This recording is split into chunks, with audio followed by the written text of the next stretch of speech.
Salut tout le monde, j'espère que vous allez bien. Aujourd'hui, nouvelle vidéo sur BTC. On va analyser rapidement pour trouver les zones où le prix du BTC a de grandes chances d'aller au cours des prochains jours. Alors déjà, donc depuis la dernière vidéo, on a effectivement chuté. On a traversé le premier arrêt du Fibonacci, donc ça c'est plutôt intéressant.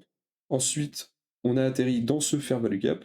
Donc voilà, pour l'instant, ça opère un petit support. Maintenant, où est-ce qu'on peut aller? Bah déjà, faut voir qu'on a un imbalance fair value gap juste là, et on a un order block aussi juste là. L'order block est plutôt intéressant parce qu'il aurait pu former un breaker block, donc comme ça, pour ramener le prix plus haut. C'est pas ce qu'il a fait, et du coup, ça pourrait devenir donc un breaker bearish. Donc c'est-à-dire faire le prix comme ça. Hop, voilà. Ce qui en soi, ouais, est un petit peu fait ici, mais là, pour le coup, il n'y avait pas vraiment d'order block. Mais voilà, c'est quand même un pattern de continuation baissière.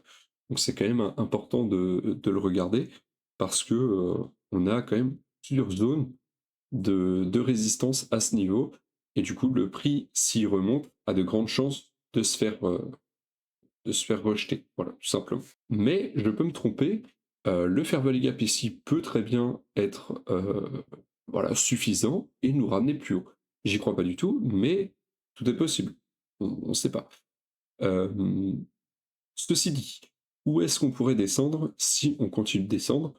Donc voilà, pour moi, je vous en ai parlé plusieurs fois, mais je vais en parler juste après. Dans le court terme, on pourrait aller dans ce FVG. Voilà, après il y en a un petit ici aussi, mais pour moi, ouais, il n'est pas forcément super joli, contrairement à lui qui est un peu plus propre, pour être une zone un peu plus intéressante. On a d'autres niveaux, mais ça sert à rien pour l'instant.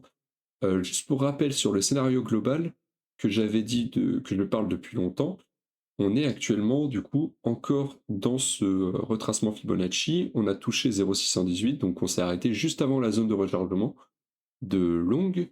Et donc pour moi, le bottom aurait de grandes chances d'être retrouvé dans cette zone. Ceci dit, je suis pas devin, on verra bien. On pourrait très bien faire une petite touche et puis repartir. Donc faut faire très attention à ce qui pourrait arriver.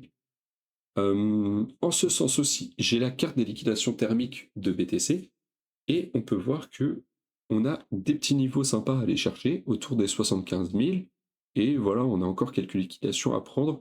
Le prix est à côté, ça m'étonnerait pas qu'on fasse une petite poussée pour aller les chercher. Euh, on a également des liquidations à venir ici, mais ça on pourra s'en parler plus tard. Là, vous voyez, je suis en 0,98, ça veut dire que globalement, je le filtre beaucoup, sinon ça ressemble plutôt à ça. Mais en fait, filtrer beaucoup, ça permet de voir aussi où est-ce qu'on sont les plus gros clusters. Et les plus gros clusters sont quand même à la hausse, ce qui invite à penser qu'on pourrait venir les déclencher avant de retomber. Voilà. Pour ceux qui sont intéressés par la crypto, n'hésitez pas à cliquer sur mon lien dans la description, vous pourrez y retrouver tout ce que je fais, et aussi le dashboard du Prime que j'ai sorti tout récemment.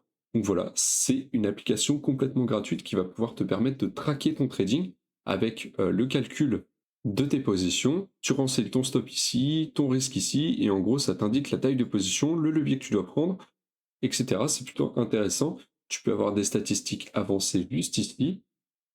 Ensuite, tu as une petite partie un peu laboratoire que je te laisse découvrir. Et après, tu vas partir à Prime avec tous les liens importants. Sur ce, j'espère que la vidéo vous aura plu. Bon week-end, à la prochaine.